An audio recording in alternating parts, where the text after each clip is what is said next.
It is UFC welterweight Billy Goff, or I guess as we found out at UFC Singapore, it's Billy Ray Goff. Is that what we're doing moving forward now?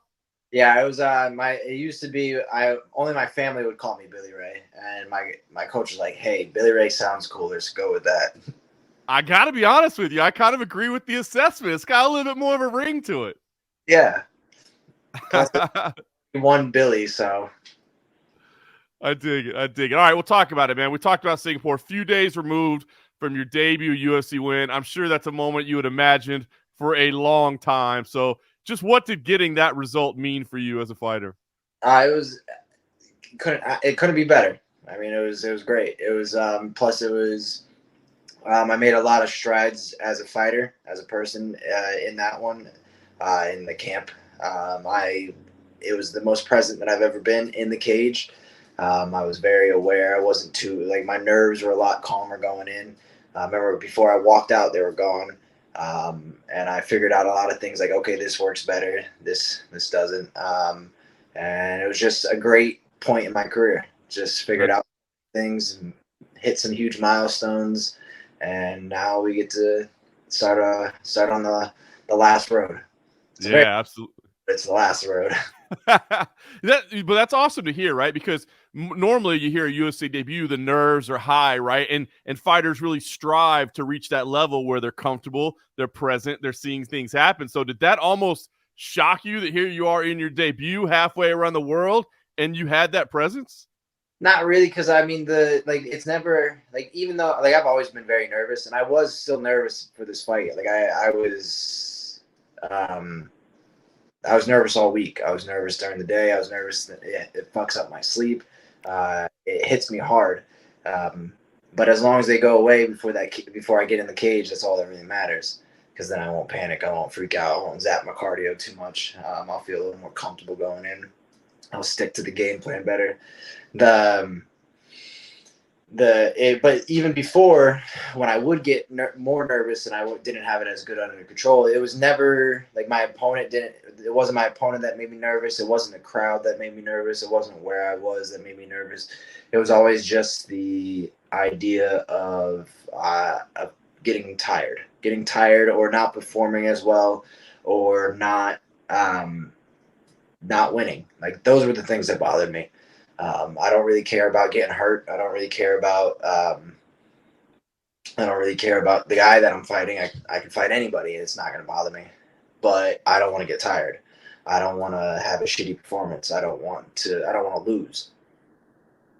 Understandably. Well, look, as long as you keep finishing guys in the first round, you don't have to worry about getting tired, man. That'll address that. And, I love in your post fight. It made me laugh a little bit when you said your post fight, like, hey, I didn't get dropped this time. You know what I mean? So I guess, fighters are often like their own worst critics, but it sounds like you're pretty happy overall with the performance. So, I mean, when you look back, I don't know if there is a lot to criticize, but it seems like guys find a way to do it. So, what did you think of it? It seemed like an almost perfect result. Yeah. I mean, there's still it's hard too, because like when you get this, like you get the image of like, oh, this dude eats shots. Now that's all they're going to talk about, and like I didn't eat that many shots. Like, it was, first of all, within 4 minutes he hit me probably like, I don't even know. I don't know what the stats are, so I can't say exactly. But he wasn't like hitting a bunch of shots off. He would hit once, and then and they would land. But my hands, like, I blocked like the big head kick that he hit. My hand was up there. Even there was the one of the bigger shots that he ate, and it was a good critique. A critique I can give Paul Felder, talking about throwing the naked inside kick, not putting anything behind in front of it, which was 100%. I was just throwing that thing out there, and there was one that I threw that got. He threw it too as I threw it, and it shot my head back. That was a bad shot to take. But other than that, like, there was a big 1, 2, 3 that got a big reaction out of the commentators. But if you go back and watch it, which you're not supposed to do when you're open book, you're not supposed to do the hug. But I did anyways, because it's just bad habit. But even then, I made it work. I hit, and like I blocked the jab, blocked the I forget yeah. So I blocked all of the shots, and like it was a big reaction. Like, and I still got hit, but like my hands up, my hands in the way. Like, It's great to hear you talk about it and break it down. I mean, listen, you You landed obviously the big devastating body shot. But I'm just curious because you started your athletic career as a wrestler, right? I mean, where did these hands come from, man? Because you do have top level hands right now, and elbows, by the way. I should say elbows as well. And nobody's gotten to see the elbows yet, man. The elbows are the best part, and I just haven't gotten the chance to hit them. Not that I haven't gotten the chance. It's just if I want to elbow you and take you down, or take you down and elbow you, and it's like, all right, this is the path, but there's a path over here that's easier and it's open right away. It's like, just go that way. It's like, what am I going to do? So I'll just use my hands at range because it's there. I hit one takedown, but I didn't run my feet on it and didn't get it. But wrestling's cool. I love wrestling. I'm a better grappler. Like I learn grappling easier. I take to it better. I can grapple all day cardio wise. And it's just banging's fun, man. It's fun. Fun to put people in the face. It's wild. Grappler, I'd go do jiu-jitsu tournaments and shit. That's hilarious. All right, well, listen. I mean, again, impressive debut.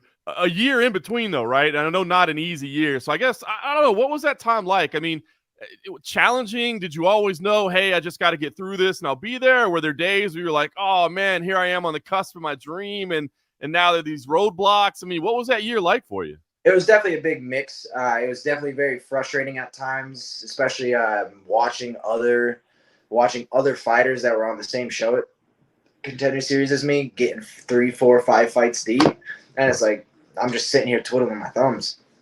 But it was a good time to it was a good lesson. It was a good, all right, hey, you got to be smart. You got to focus on recovery too, or else you're going to miss out on a lot more of your career. And I used to never care. I used to never get massages. I would never do ice baths. I didn't foam roll. I didn't stretch nearly enough. Now I do yoga. I stretch every day. I'm foam rolling all the time, massaging myself. I get massages once a week. I got an ice bath at home. And I prioritize recovery a lot more. And because of that, I feel great. I feel I had no issues going into this fight. My shoulder was a little tight. I had some pain here because this was all knotted up, but I didn't feel it when I was moving fast. So it paid off. And that was a good lesson to learn. But even throughout all that, the frustration, all right, we're reprioritizing certain things, I was still excited for my debut. I was still thinking about it, all right, I'm still going to make my debut, and it's still going to be great. That's awesome, man. Carrying yourself like a professional, so you get to learn those lessons early on. I did want to ask you as well. I thought it was a unique experience as well that you had to travel to Singapore to make your UFC debut. And I've been there a few times, and it's a beautiful place, really cool, but it takes a long time to get there. So I'm just curious, did you enjoy the experience? Because on the one hand, man, I'm getting paid to go travel the world, but it's also kind of a challenge, right, when you're trying to get ready for a fist fight. Yeah, so I mean, I enjoyed Singapore. I enjoyed being out in Singapore. That was cool to see another country. It's the first time I ever left I had to use my passport. And it was a very beautiful place, very clean. I got to we went to the zoo, we went to the aquarium, went to Chinatown, ate a bunch of new cool food, and met a lot of new people, especially through the UFC too. And that part was great. The traveling was great. Being somewhere else was new. That was new was fantastic. The 23 hours of flying was fucking terrible. I hate that.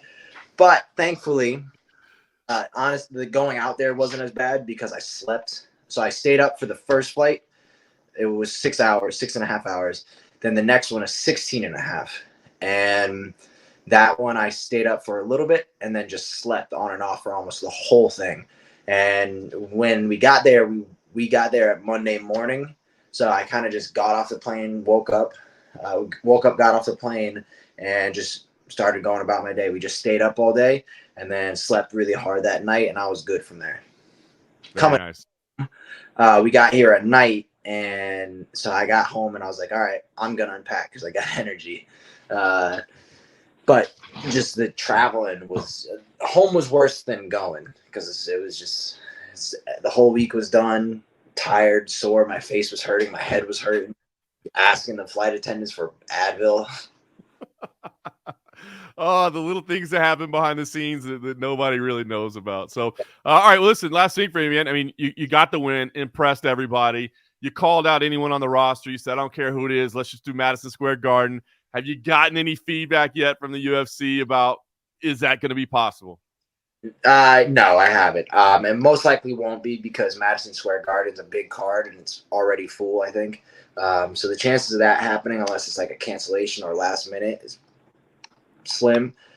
But well, it's still up there. I'm going to be ready. And there's not too many cards. I think that's the last card on the website that you can see. So there's going to be cards around it. I will, if I can fight before then, like if there's a Vegas card, I'm not leaving the States again, unless it's like Canada or something. Right. But I'm not traveling super far again. I'm not doing that to my teammates. I don't mind. I can suffer through it, but I'm not going to make my coach do that. It's a long time away, right? I mean, they got to be away from their families and they got to make that journey with you. Yeah, man. And like my teammate Austin, I don't know if you saw my after speech. Yeah. Austin's sister, like he came with me and he had to miss her service because of it. And so like he made a huge sacrifice for that. And like my coach has sons, 2 sons. So that's time he's not getting with them. And your team makes a lot of sacrifices, especially the ones that are coming with you. And I'm not doing that to them twice at the end of the year. So yeah, that's unbelievable sacrifice, man. That's amazing. And it's cool that you want to repay him by making sure you don't put him through it again. Well, hopefully Madison Square Garden happens. Maybe there'll be some last second replacements. If not, I'm sure there'll be some Apex shows. Maybe we'll see you in Las Vegas. I guess it just one more before the end of the year. Is that basically the goal? Yeah, so my plan is to fight, so let's say Madison Square Garden happens. It's Madison Square Garden in November, and then something in late January, mid-February. Okay, you're staying busy. You're not taking no time off for the holidays. No, fuck the holidays, man. I don't care about holidays. But I am trying to time it. Like I got things in my head that I'm trying to time. My girlfriend's studying abroad in Costa Rica, not this upcoming semester, but the following semester. So if I get 2 fights out of the way before that, then I could take a decent chunk of time off and go sit in Costa Rica. Yeah, put a little money in the pocket and go hang out in Costa Rica. Not a bad idea. Bad idea. Hey, things you never know. You make a plan and fucking the world laughs. That is the truth, man. Well, listen, Billy Ray, I appreciate the time, man. Congratulations on the victory. It was a hell of a debut. I know you had to wait a year to do it, but you made some impressions, and we look forward to seeing what's next. Absolutely. I appreciate you. Appreciate the time.